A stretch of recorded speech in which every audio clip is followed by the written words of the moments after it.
We are recording. Hi. Hi. Welcome to Baba's Interviews. Thank you for having me. I would love to understand about your career. You have a very specific job to do things, and I think it would be inspiring for people to understand what's possible. Can we know about you, Çağla? Yes, of course. So I'm Çağla. So I'm 26. So I've been living in the Netherlands for. I didn't know that. I'm 27 actually. Sorry, since a week I'm 27. Thank you. So yeah, I'm 27. Anyway, so I've been living in the Netherlands for almost 5 years now. I studied computer engineering back in Turkey, in Bilkent, and I came here for my master's in Eindhoven. So I studied computer engineering there as well. But all my studies, I really focused on AI and computer vision in particular. And currently, I'm a machine learning researcher in a company called Promaton. That started as a startup, but now it's more like a scale-up because it was recently, well, a few years ago, acquired by the biggest implant producer in the world, like dental implant producer, Straumann. So what I'm doing in my company is I'm a machine learning researcher or AI researcher for dental treatments. So like anything about teeth. So if you need an implant, if you need a new tooth, like if you're missing a tooth, we're designing a new crown there, designing a new tooth there, using AI, like generative AI. 3D object or Yeah. image processing also? Both of them. Both of them. So like there are different products we have, and the first product we actually developed was more segmentation, or like taking the dental scan, because there's a specific type of scan that you need to do more image processing to get it to a 3D model. Yeah. And then from that 3D model, we are now applying different things, like with generative AI, we are designing a new 3D tooth in the place of the missing tooth, and etc. So it's a bit of image processing and also more like computer vision and AI. For you to select your masters, it was quite early to do the decision about the market demand. You wouldn't know probably. How was that process happened? Yeah, so for me, I come from an engineering family. So both my parents are electrical engineers, like you are. So it was for me quite intuitive to go into an engineering career. I never had to question myself, oh, like, is this something I can do? Or like, is this something women can do in general? Because it's a more male-dominated field. But for me, it was quite intuitive, so I didn't really think too much about it. I just wanted to select an engineering that didn't have a lot of physics in it. So like computer science it is. But I was always interested in medicine. So before the university entrance exam, I wanted to study medicine. And I actually did a one-day internship for dentistry just before I made my selections for the university selection, whatever it's called in English. So I was always swimming in, dental or healthcare kind of, areas, let's say. Yeah. So after that, I studied computer engineering, and while I was studying computer engineering, I didn't really want to like do biotechnology or those kind of stuff, but I really wanted to just stay as a computer engineer and see where it goes. And during my studies, I was interested in two subjects. So either AI or cybersecurity. So for my first year internship, I was going to do either one of these. And just by chance, the cybersecurity internship I wanted to do didn't happen. I don't even remember. Maybe I rejected it, or maybe I was rejected. I have no idea. But yeah, I have no idea. I barely remember that I actually applied for that internship now. These two also I would suggest people to do cybersecurity. You had really good options. Great. Yeah, for me it just sounded cool. You know? I don't know, because the position I applied for my internship was actually like penetration engineer. What the hell does that mean? I had no idea, but it sounded interesting. Mission critical. It sounded interesting to me. So it was either that or AI, because back then it was 2017. So AI was just starting to become a hype topic. Yeah, exactly.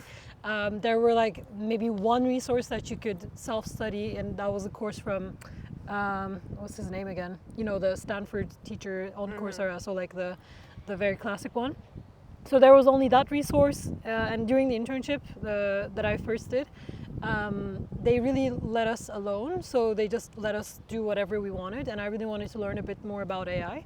So I studied a little bit about the basics of AI, very basics of AI, but it was enough for me to understand, okay, what is it, and what is this field, and what can you do about it?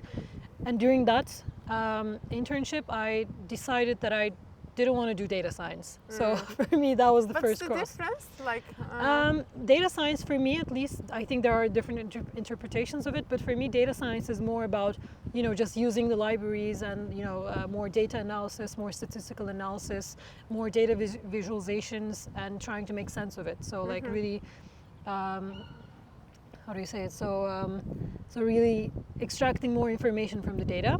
And for me, I really wanted to develop models from scratch, like larger models or like neural networks, those kind of stuff. I really wanted to implement like my own layers, my own neural network. So when I was doing that internship, that's possible. okay, while I was doing that internship, for me, that was one of the small enlightenments that I had. Like I want to go a bit more deeper into it and not just use the libraries that I already know.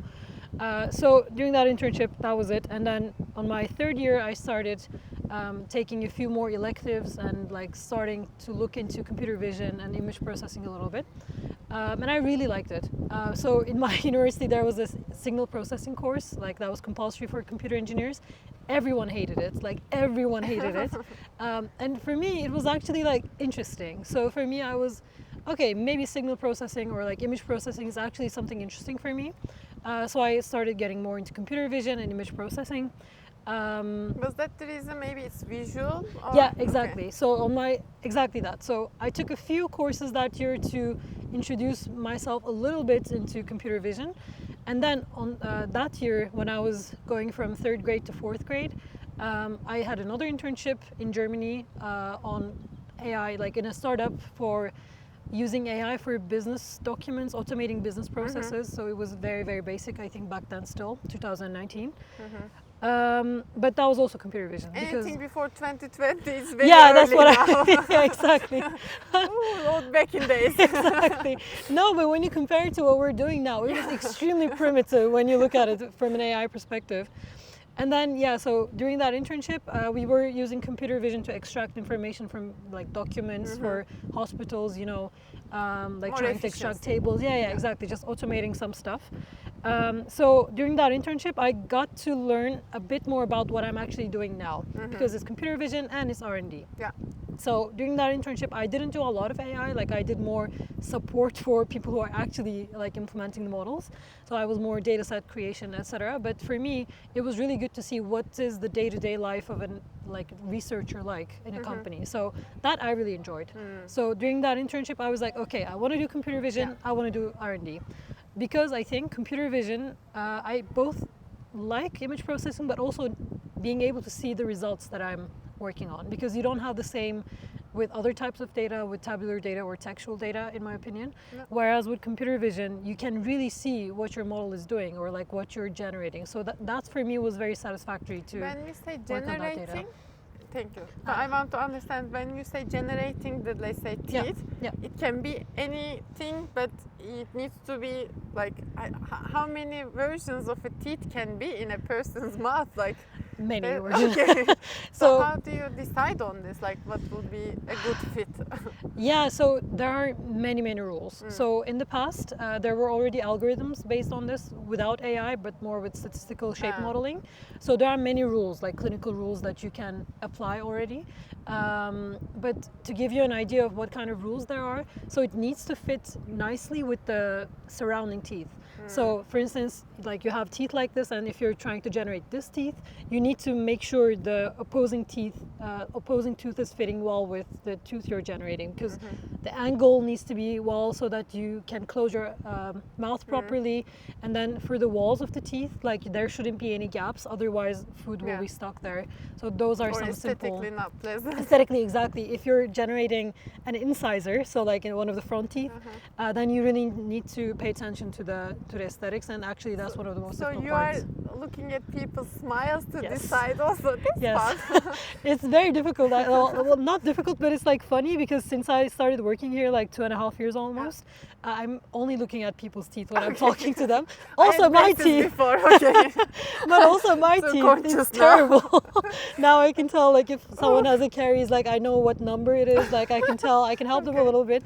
So I have a lot, like some dental knowledge now. I want to ask about let's say you already had some kind of interest in medicine, and you wanted to combine it. And we don't know who is watching this video, but maybe if they like to have some kind of decision around do I want to do computer science then biotechnological. Yeah. When you look back on your journey, how did you strategize it, or what was it like? You already dissected a lot, but I want to hear an advice that do what you love, etc. My first advice would be try a lot of things, because I think understanding what you want to do is really understanding what you don't want to do. So I would try a few things, but if you're at a point where you have a vague idea of what you want to do, then strategize. Because what I did when I was doing my master's thesis, I had two options. So I would either go to Philips to do a thesis on X-rays, or stay in the uni, like do an academic thesis, and then continue on there. The academic thesis was actually more exciting for me in terms of the topic. It was super interesting. It was about concept drift. The the professor I was working with was amazing. So it really sounded better. But then I really had to take a step back and make a decision and say, yeah, maybe this is not very realistic, because I want to do R&D in the industry. I don't want to go to the academy, and I want to work on more healthcare. So because I really wanted to do AI for good, or healthcare stuff. So at that point, I made a decision to say, yeah, Philips is working on healthcare. If I go there, I'm going to be working on X-rays. So I think working on X-rays would be better for me in this condition. So that's why I decided to go to healthcare. But I always try to stay in this domain, one way or the other. You compared your options as well. Exactly. Okay. But what my current team lead also told me once is that if I didn't have that thesis about X-rays, he said maybe I wouldn't be hired for this job. Okay. So my strategy did work. So it's good to hear that. So I think if you really want to work on a certain domain, really strategize and try to stay within that area, because I think your experiences really show how committed you are to one topic. Same for me happened with computer vision. All my previous internships after the one in Germany were about computer vision. So I really tried to make sure I was staying within that field. I think there are also small disadvantages to it. Sometimes you're a bit too, one-sided on your CV, but I think if you know what you want, that's fine. No. I want to ask about education. Yeah, we talked about this. I want to ask about your current Çağla. Yeah. 2025 Çağla. Yeah. What are you learning right now? That you are already good at what you're doing. You strategize it great. Yeah, but thank what you. are you doing right now? Yeah, I'm doing many things. I'm trying to also break a little bit my walls. So except for work, at work I'm basically doing computer vision and 3D AI. Also at work I'm doing a bit more AI governance stuff. So because of the new EU AI Act, there are a lot of things that you need to pay attention, and especially in health healthcare. data is very sensitive. Exactly. So there are many regulations that are recently introduced. So as a company, we also have to prepare for it. And I really enjoy documenting stuff, which is a bit of a quirk for me since uni. But I really enjoy it. So because there are not a lot of people who like documenting stuff according to regulations, I'm doing a lot of the documentation work at work. But I really like thinking about that AI governance part of it as well. So I really think it's going to prove important soon, if not already. But apart from work, I'm also doing a bit of photography because I actually have a bit of an art background. When I was from first year of elementary school to uni, I went to an art studio in Turkey. About any kind of art. Anything. Any kind of art. Great. So it was very diverse, like painting, sculpting. Painting, sculpting, drawing, conceptual art, so many things. But I was very properly educated on it. But when I decided to study engineering, I sort of had a bit of a weird mindset, and I said, okay, now I'm going to put this aside completely and I just be an engineer, which is I think a bit different from. You wanted to balance it out. Yeah, maybe, I don't know. I don't know. Maybe I was so frustrated that engineering was so logical. I just wanted to learn to go with it. I don't know. But anyway, now I'm trying to go back to the creative part as well, because engineering is also, of course, creative. But for me, I really need something that I can channel my creative energy a bit more. So I'm doing photography. In photography? I've seen on your stories that from concerts what is your creation process in photography? Yeah. What are you looking for? For me, I have this sort of punchline that I like to say recently. I am a very excited person, especially like with what I see around myself with nature, or like with art as well. So I really like what I see, and I'm trying to say like I fall in love with a lot of things that I see, like with a lot of moments. Very passionate. Yeah, yeah. So I like to fall. I often fall in love with what I see. So I want to sort of show that to other people as well, because I really like what I'm seeing usually, and then I want to sort of trigger that emotion with to other people as well. So with my photography, I try to really capture the moment with all the imperfections. It felt really cozy. When I see Yeah. your frames, it feels Thank cozy. you. Yeah. Yeah, thank you. Maybe it's also about the types of concerts I'm like photographing at the moment, but I really like to, I don't know, generate some emotion in people. I'm doing that through double exposure. What I don't do, for What is instance, double exposure? so like combining multiple photos in one. But I try to do that not with post-processing, so I try to do that at the moment, because in my camera you can't do that like at the moment. So I'm trying to use multiple shots to really sort of put in a scene that like gives you an idea of what the whole moment is like, not only one like part of it. So my creative process in photography is like really trying to capture the feeling of the moment and trigger some emotion in people, so that they also fall in love with what they see. Yeah. So that's sort of, those are the two things I'm really invested in at the moment. Yeah, and also I know that you run. I run. You told me when we were walking here, she said, oh, I ran here before. Yeah, this is I run like 2, 3, 4 times a week, and this is my main running field. Because like around us, this is exactly 1 kilometer. We are at your home now. Exactly. This is the first time I'm sitting here. Okay. Yeah, so yeah, running, photography and I have an engineering. unplanned question about Den Haag, and you mentioned that you had an art career, education as well. Yeah. What's your favorite museum in Den Haag? That's a very good question, because this is a bit radical to say, but I think Den Haag's museum scene is a lot better than Amsterdam. It's very bold to say. And then? No, there are actually many museums. Okay. My favorite is the Kunstmuseum. It's actually the the municipality museum, but it has a great collection. It has like a lot of like modern artists, like from 50s and 60s. It has also like older paintings. I really love it. For instance, they have Louis Bourgeois, like one of his like spiders, and I was really surprised to see it here, because why would that was one of the first times I ever saw a spider from Louis Bourgeois. And municipality museum, what the hell? There are also like some Picassos here. So it's a very nice museum. Okay, that's very nice. It's a very nice museum. So Kunstmuseum, but there's also I can't recall the name now, but so there are 2 museums near the seaside. One more in near Scheveningen. I know, a sculpture museum. Yeah, there's Berdanzee, but there's also another one that's a bit more towards the north. I forgot its name, but that's also a really good one. I should go there. Yeah, for sure. Write it in the comments. Yeah, exactly. But that's also really nice. So I really like the museums in. Thank you so much for the insider of course, information about I love The Hague, by the way. The only reason why I live here is that I like it. Okay. Yeah. You could have lived any city at this point, and Den Haag is bit. Yeah, compared to Amsterdam, it's very different, more bureaucratic and formal. I see a lot of people in suits, and I like it. Maybe it's because I'm from Ankara, you know. Yes, it's Ankara. Okay. Exactly, because I was joking. I'm enjoying too much this interview. Yeah, there are a lot of ministries where I live. And when I first, I think, arrived to my new apartment here, I was like so relieved to see like these ministries and like these cars, bureaucratical cars, like stopping my way. Yeah, like I was like so relieved to feel that. Okay, but you do miss Ankara about this kind of things you should say yes. I love Ankara, by the way. I love Ankara, but I think it's more the people that I miss. So Ankara is people do not know Ankara people and difference with the Istanbul people. Yeah. We are very, I think, down to earth compared to Istanbul people, and I feel a bit more warm-hearted. Humble. Yeah, humble. Exactly. It's easier for me to connect with someone from Ankara a bit more quickly than you can connect genuinely with someone from Istanbul.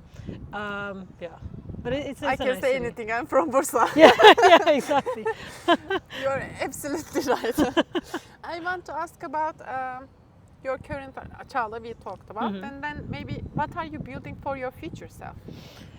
For my future self, that's a very good question. I think no matter where you are in your career, it's a bit difficult to answer, or like in your life, because it's very dynamic, I feel.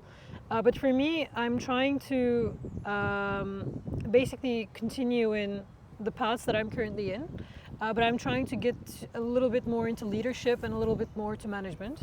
But I really want to stay within AI.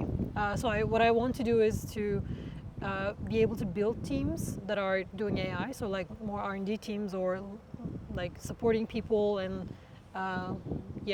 more working on their growth, those kind of stuff. So that's something I'm trying to get into, and a bit more AI governance, because I really think it's going to be important. And I think also from a technical perspective, there are not a lot of technical people that want to work on there. Educate yourself on AI governance?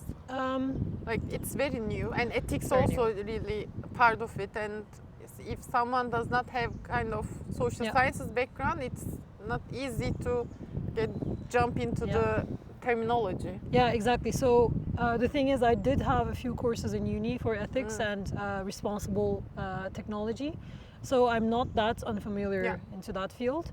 But indeed, not a lot of technical people like this kind of stuff, and they don't really know a lot about it. I know the basics, but currently I'm learning more by doing. But I'm also planning to take a few like trainings for this. For instance, I don't remember their name, but there's an institution in Maastricht that is the primary institution for EU AI regulations. So I'm planning to take a training from there. I see. So the thing is, like right now we are all collectively learning. There is no route for this, so I was curious what would be happening, and I believe so that we will be writing these things as well. No one knows, by the way. So like I'm working with very senior like regulation people in my company, and they don't know either. Everyone's just making up. Okay, we have historical times. Exactly. Like we have some regulations, but they're very vague.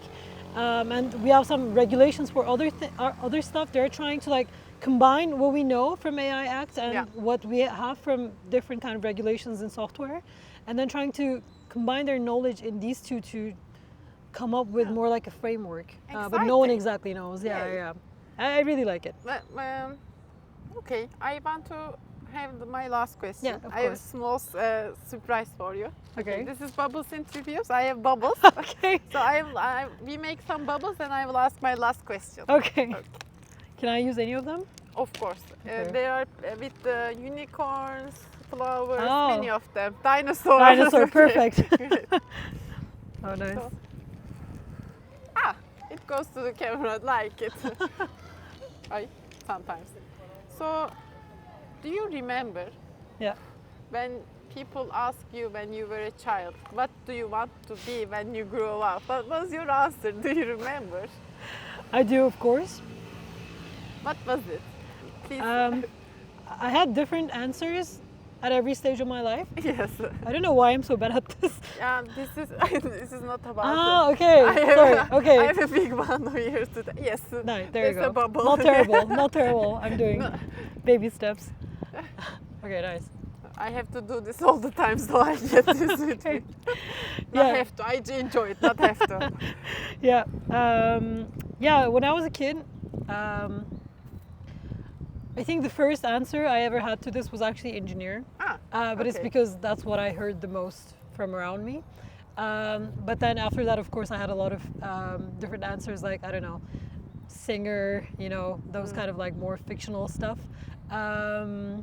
Singer, spy, engineer, horse rider, those kind of stuff. I wanted to be a lot of things. But when I grew up a little more, I think in elementary school it was again engineering, and then in how do you say it? When I was 12, 13, I went to the graduation of my cousin in Otto, and I saw molecular biology engineering, I think, during the graduation, and it sounded really cool. So I was like, okay, that's what I'll be. Okay. So for a few years, I wanted to be a molecular biology engineer, I guess. It was the most innovative thing. Back then it was. Back then it was. And then in high school, like near high school, I wanted to do medicine. because I'm really interested in healthcare in general, I think, or like biology was one of my favorite courses. So I wanted to be doctor then. And then when I was about to graduate, I realized I wanted to do something that I wouldn't have to memorize stuff, that I could learn some things by heart. So I went with computer engineering, but I think I always revolved in like engineering, healthcare, those kind of domains. But like, yeah. One step, like each area. Exactly, exactly. And I ended up somewhere in between. So Yay, yeah, great, on not the too line. far. Yeah, exactly. Great. Thank you for Thank sharing you. your story. Thank you. Have a nice day. Bye bye. Bye. Doei. Doei.